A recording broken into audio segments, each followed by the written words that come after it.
जी आला, कैसी हैं आप? मेरी छोड़ो फहद। ये बताओ तुम्हारा फोन क्यों ऑफ था? बस वो आज दो चार बहुत इंपॉर्टेंट मीटिंग्स थी। फोन बार बार बजता है तो डिस्टर्ब हो जाता हूँ, इसलिए बंद किया था। खैर, मेरी छोड़े ना, आप बताएं। फोन कर रही थी, सब खैरियत है ना? तुम अभी तक घर नहीं गए? नहीं, अभी कहाँ। क्या आप घर आ गई हैं? और अलीना कैसी है? वो तो मुझे बहुत मिस कर रही होगी, है ना? बस मैं अपना 2-3 घंटे में काम खत्म करके घर आता हूँ। और हाँ, अगर कुछ चाहिए आपको तो मुझे बताएं, या बताएं अलीना के लिए कुछ लेकर आऊं। फहद मैं अभी घर नहीं गई। मुझे तुमसे कुछ जरूरी बात करनी है। ये बताओ कब फ्री होगे, कब बात कर सकते हैं? घर नहीं आई आयला? अभी तो मुझे एक जरूरी काम से जाना है, लेकिन मैं रात में जैसे ही फ्री होता हूँ फिर मैं आपसे बात करता हूँ। तब तक अपना और मेरी अलीना का बहुत ख्याल रखिएगा, ठीक है? खुदा हाफिज।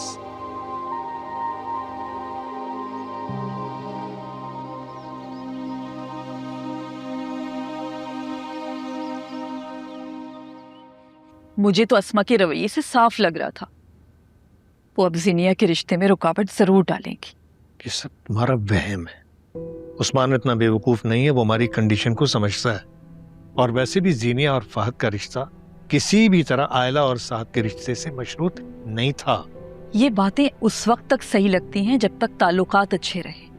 आपने देखा नहीं था कैसे वो बात सुन के फौरन उठ खड़ी हुई और जाते हुए हमारी आयला से मिलके तक नहीं गई। जानता हूं ऐसी बातों का रिएक्शन फौरन नहीं आता, 3 से 4 दिन लगते हैं, फिर वो खुद हमसे राब्ता करेंगे। फहद बहुत अच्छा बच्चा है। ये क्या कह रहे हैं अबू आप? ये सारी बातें खुद जमाल अंकल ने आपसे कही हैं? तो जाहिर है ऐसी बात कोई खुद से बना सकता, और वो तो ऐसे कह रहे थे जैसे ये कोई बड़ी बात ही ना हो। ना जाने कब से ये प्लानिंग चल रही थी। आप लोगों ने आयला से पूछा इस बारे में? वो क्या चाहती है? तुम्हारी माँ तो वहां टिकी ही नहीं। मैं तो चाह रहा था आयला को बुलाए, उससे पूछे, मगर ये किसी की सुनती ही नहीं है। मतलब आप लोग वहां से आयला अलीना से मिले बगैर उठ के आ गए हैं? जी हाँ। ये कैसे कर सकते हैं आप लोग? हाँ तो क्या करते, वहां मजीद बैठकर अपना तमाशा देखते। आहिला मेरे साथ की मोहब्बत थी, बीवी थी उसकी जिंदगी का फैसला करते हुए जमाल भाई ने हमें दूध में से मक्खी की तरह बाहर निकाल गए। जो भी है अम्मी, आप लोगों को उनसे बात करना चाहिए थी ना, उनसे पूछना चाहिए था। हमें भी तो पता होता कि वो क्या चाहते हैं, क्या सोचते हैं। कानून और शरीयत ने हमसे इस तरह के सब हक छीन लिए हैं। फहद, किस हक से बात करते हैं? जीनिया, यहाँ बेटा, से बात करनी है। बैठ।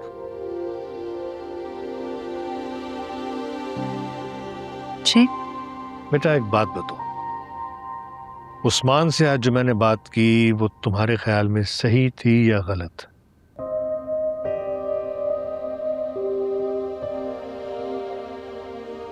अब वो गलत तो नहीं थी, लेकिन कबल अज़ वक्त जरूर। मैंने अम्मी से पहले भी कहा था, अगर आपने इतना बड़ा फैसला ले ही लिया आयला की शादी का, तो एटलीस्ट चीजें पहले थोड़ी सेटल डाउन होने दें। तुम बिल्कुल सही कह रही हो। आयला को उसके ससुराल भेजना हिमाकत होगी। एक तरफ तो हम उसकी शादी तय कर रहे हैं और दूसरी तरफ हम उसको उसी के पुराने ससुराल भेजें। आप इस क्या सोचेगा? लेकिन अबू, आपने ऐसे शख्स के लिए मेरा रिश्ता दांव पे लगा दिया, जिसकी ना कोई अपनी मर्जी है, ना सोच है, ना अकल। ऐसी बात नहीं है जीनिया, आबिस मेरे सारे बच्चों में सबसे ज्यादा अक्लमंद है। देखो, तुम्हें ये बात गलत लगी, लेकिन मुझे ये बात ठीक लगी। देखो, अच्छे रिश्तों को कायम रखने के लिए एक तो सीधी बात करना जरूरी है और दूसरा प्लान देना जरूरी है।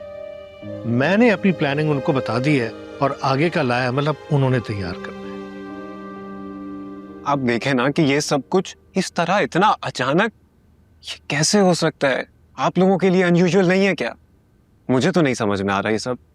तुम्हें समझ नहीं आ रहा तो जरा सोचो कि जब हमने ये सब सुना तो हमारी कंडीशन क्या हुई होगी। लग रहा था जैसे दिल किसी मशीन में कुचल गया हो। हमें ये सब अचानक लग रहा है, लेकिन ये प्लानिंग उनकी पहले से ही थी।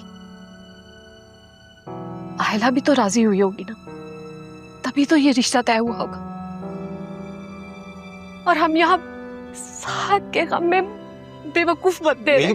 अम्मी, आपके इस तरह रोने से अच्छा, आप प्लीज रोए नहीं। Just relax, don't panic. मुझे लग रहा है कि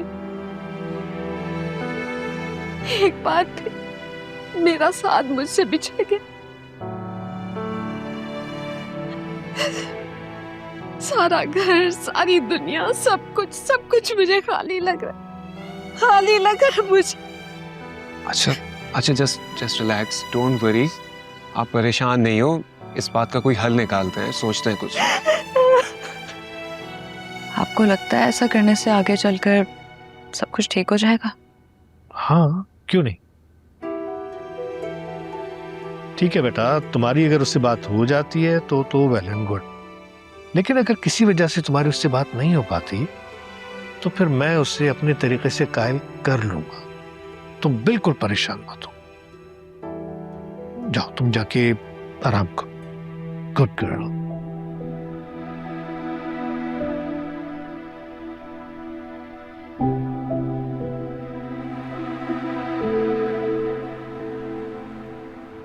क्या मतलब अभी तक तबीयत ठीक नहीं हुई? ऐसा क्या हो गया अम्मी को? होना क्या है, वही खांसी उठती है, वॉमिट आ जाती है। रिपोर्ट्स तो सब ठीक है मगर तबीयत ठीक नहीं हो रही। लेकिन कुछ तो कहा होगा ना डॉक्टर्स ने? मेरा डॉक्टर्स की तो वही एक ही बात होती है, रटी रटाई, डिप्रेशन, एंजाइटी। अच्छा, तुम ऐसा करो कि कुछ दिन हमारी तरफ आ जाओ, कोई बातचीत करने के लिए होगा, दिल बहल जाएगा। चलें, ठीक है, मैं तो आ ही जाऊंगी। लेकिन आप अपनी बहू और उसके बच्चे को क्यों नहीं ले आते? आयला को गए भी काफी दिन हो गए, हमें उसको मिस करती होंगी। आयला यहाँ नहीं आएगी। क्या मतलब है आयला नहीं आएगी? क्यों? जमाल ने उसका रिश्ता तय कर लिया है। क्या? मैंने तुमसे कहा था कि आयला को साथ लेकर आना, उन्हें क्यों नहीं लाई साथ? देखो फहद, यहाँ मैं आयला की लाइफ डिस्कस करने नहीं आई, हमारा फ्यूचर डिस्कस करने आई। कुछ सोचा है उसके बारे में? अभी नजरें क्या चुरा रहे हो? किसी से नजरें नहीं चुरा रहा हूं मैं, लेकिन इस वक्त जो अंकल ने सिचुएशन खड़ी कर दी है ना, इस वजह से मेरे घर का माहौल डिस्टर्ब हो गया है और अम्मी की तबीयत बहुत खराब है, बहुत ज्यादा डिप्रेस्ड है वो। आई अंडरस्टैंड, बट तुम्हें क्या लगता है मेरे बाबा ने आयला की लाइफ को लेकर जो फैसला लिया है वो गलत है?